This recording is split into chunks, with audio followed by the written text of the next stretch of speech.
And welcome back, everybody, to the year 1937. This is Operation Winter Solace, and I'm presenting Germany's turn 2.1. We'll go right into Germany's buy. Germany has decided to buy a Nunner fighter unit, airborne unit, to go into Nationalist Spain. They've decided to buy a fighter this time, and they've also decided to upgrade a factory to a major factory in eastern Germany. Plus, they've also added to the Kriegsmarine and bought another U-boat. On top of that, they also have their technology roles here. And you can see here that the numbers indicate what they need: 7, 8, 7, and 7. This will be for advanced artillery, blue will be for advanced submarines, 7 will be for wartime economy, and the black will also be for improved factories. So, without further ado, we will roll and see what we get. And we have, looks like we have achieved 3 out of the 4. We have achieved improved factories. We did not get wartime economy. We did, however, move along with advanced artillery and also with advanced submarines. So that is very good. We will move that along up here.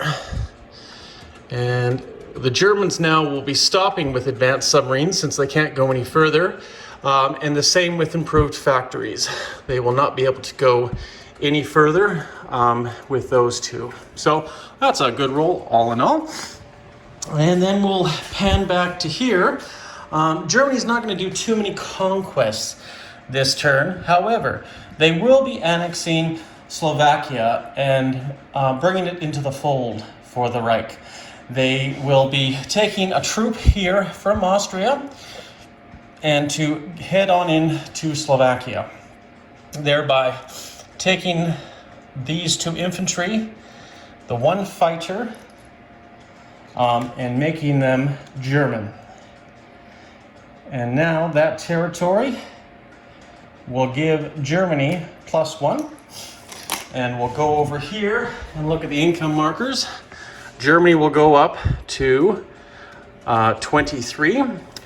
And we will now turn the French up 1 and the British up 1. Now, I did that very specifically because had I gone into the other territory, Bohemia, I would have also had to have given $1 more to the Canadians.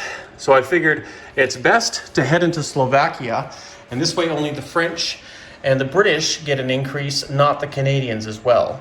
And that's one thing, if you look at peacetime bonus increases, if you take Bohemia, Canada will go up 1. So it is the most costly out of the 3 territories, the 2 in Czechoslovakia and the 1 in Austria. So keep that in mind if you're annexing territories. It's probably always best maybe to go in this order because Austria is worth the most at 2 IPP. So that being done, now Germany, all they have to do is their movements, and they will be very simple movements, naval movements. This German submarine can go 3, so it will go into C Zone 47, and it is, ironically, U-47. This coastal submarine has a movement of 1, and it'll be going off the Labrador coast. And we'll take U-99 and U-571 and take them into the Northern Passage and land them in C Zone 9. And that's where those 2 German U-boats will be. The rest of the German ships are going to stay where they're put, and the rest of the German Air Force is also going to stay where it is, thereby ending Germany's turn. Now, Germany will be able to lend-lease this fighter to join the Air Force down here in Leon, Castile. And on top of that, we'll also increase this factory to a major factory, but it won't be completed until the end of this turn and ready for July 1937. That's why the construction marker's on. As well as we will put a new submarine in C Zone 13. So that's the end of Germany's turn. And Germany once again will collect its income. And once again, we have $23. So that'll go to the bank. Now we'll move on to the Nationalists and where they're going to attack next. The Nationalists have decided to move all of their air force into down here, perhaps a little overkill, and we'll bring in 1 artillery and 1 infantry. So it'll be 5 against 1. So hopefully we'll get a strike in the first turn. So that being said, I'll show you here. We have everything set up. We have 1 infantry, we have 1 artillery, 2 fighters, and 1 tactical bomber. And the numbers all indicate what they need because there's no modifiers. We're not going into mountains. And right here are our dice. And we'll see what we roll. And it looks like we did get a hit, that is for sure. So now all we need is for the lovely Republicans to miss. And they did, they got an 8. So that being said, that's how that turned out. So a very good victory for the Nationalists. They didn't end up losing anything. And that being said, we will be flying our fighters back to our field in Leon, Castile. And we'll be taking this territory with no casualties, which does help even the odds with Republicans right now as we speak. And now that will be 3 and 3. Now, keep in mind here, this being said, we have 2 units in northern Spain, 1 in Leon Castile, and then we got 2 in southern Spain. What I think we might do for non-combat movements is we'll probably bring the infantry up and bring the cavalry back for now. Now, here's what I propose. If, and we are playing with the rules where we can scramble into adjacent land zones if we have an air base.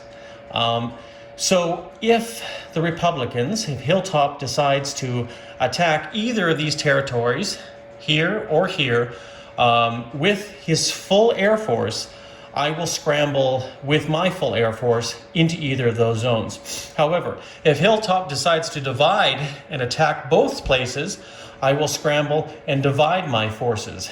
And the 2 fighters will go after the fighter, and the fighter will go after the medium bomber, and the fighter and the tactical will go after the fighter. If Hilltop decides to go 3 ways and attack all the territories, then obviously we'll scramble a fighter into each zone and leave the tactical bomber in Leon Castile.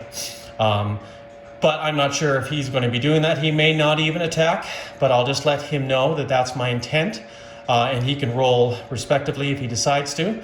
Go on with a full attack, my full air force, which I believe you can scramble up to 3 planes. I could be wrong, I'll have to take a look at that. But that being said, that is the end of the Nationalist turn. Now, they do have a recruitment roll, and it is going to be a single dice, 3 or less. So we'll see what we get. And we got an 8, so no recruitment rule for the Nationalists this time, but that's okay.